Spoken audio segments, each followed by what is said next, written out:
માડી તારા કેટલા એ જન્મની છે કમાણી રે નંદરાણી તારા હે આંગણા હો જી માડી તારા કેટલા જન્મની છે કમાણી રે નંદરાણી તારા આંગણા રે.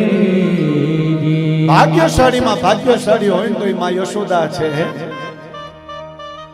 એ ઇન્દ્ર ભગવાનને છાસ પીવાની ઈચ્છા થાય ને એટલે ઇન્દ્રાણીને કહે કે જા ગોકુલમાં બોઘડું લઈને. બોઘડું એટલે તમને બધાને બોઘડું એટલે ખબર પડે છે?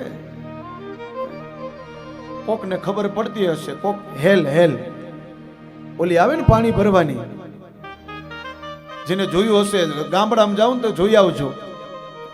એ પાણી ભરીએ ને ઈ આપે બોઘડું આવડું ગોળ હોય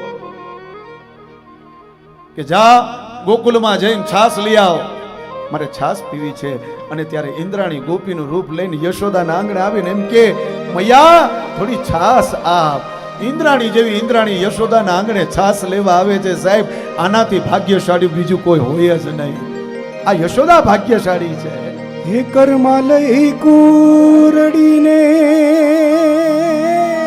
અરે અરે હે ઊભી ઇન્દ્રાણી રે કરમાલય કુરડીને અરે હે ઊભી ઇન્દ્રાણી રે એ ભીખ રે છાશુની માગે બ્રહ્માણી રે નંદરાણી તારા આંગણા રે.